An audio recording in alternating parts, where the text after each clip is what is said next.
আসসালামু আলাইকুম। আইছিলাম খালার বাড়িতে বেড়াইতাম। আমার খালার তো ভাই শুরুটা কিছুতেই ছাড়তেছে না। তাইকে যাইতেই নৌকাতে ঘুরাইবো, এন করবো তেন করবো, কত টান যে কইল।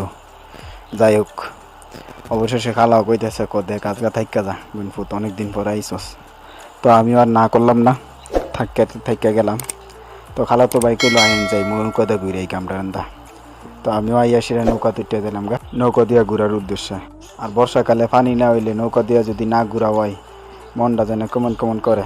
আর লেগা খালার ভাই তাইলাম, আইয়া মনটা একটু শান্তি করে যায়। নৌকা তোটার পরে খালা তো ভাই কইতাছে, ভাই নৌকা বাওয়া পারেননি। আমি তুই হালি দেখ আমি কি নৌকা বাওয়া ভাই, তুইও আমার মতন মনে হয় না পারবি। ঠিক হয়ে দেখলাম, হ্যাঁ আমার মতনও নৌকা বাইতেরা না। আমি যে এতলা বছর ধরে নৌকার উঠি না বা নৌকা বাই না, তাও হ্যাঁ আমার মতন নৌকা বাইতেরা না। আর বই কেমনে হাইলে একটা ছোটো মানুষ, এর বয়স মাত্র 15 বছর, আর আমার বয়স কম যেত না, এটা কওয়া ঠিক হইতো না। যাকে এখন কইলাম না, পরবর্তীতে জানিয়ে লইতে পারবেন আশা করি। তো নৌকা দিয়ে এই 2 জায়গাতে সিফা সোফা দিয়ে লয়ে গেলাম গা। নৌকাটা কিন্তু এই সময় চালাইছিল আমার খালাতো ভাইও, এখনও চালাইতেছে আমার খালাতো ভাইও।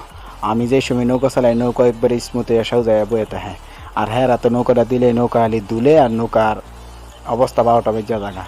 এই হইলো আমরা সবাই। এনে আছে মোট 4 জন, আমি, আমার খালাতো ভাই, আমার মামাতো ভাই, আর আমার খালাতো বোন একটা শুরুটা। আর আজকের ওয়েদারটা অনেক সুন্দর, অনেক সুন্দর, অনেক সুন্দর, যেটা কিনা দেখার মতো। আকাশে অল্প মেঘ আছে, আবার আকাশটা হালকা লালও দেখা যায়। সূর্যটা অনেক সুন্দর লাগে। আর গ্রাম অঞ্চলের বর্ষাকালে নৌকা দিয়া ভ্রমণ ভাল লাগে না এমন কোনো মানুষ পাওয়া যাবে না বাংলাদেশে। সবারই মোটামুটি নৌকা ভ্রমণ ভালো লাগে। আবার নৌকা ভ্রমণ আরেকটা রিস্কের ব্যাপারও আছে, কারণ অনেকেই আছে সাঁতার পারে না। এটা যদি আল্লাহ না করুক বাইচান্স ডুববা জায়গা, হ্যাঁ মরা ছাড়া উপায় নেই। যাই হোক, আমরা জাউনগার ফলা এসে পড়ছে। এখন আমরা যাইতেছি গা, কারণ সন্ধ্যা হয়ে যাইতেছে গা। আবার হইলো আকাশে মেঘ জমছে। এনে আবার দেখা যায় একজন মাছও ধরতেছে।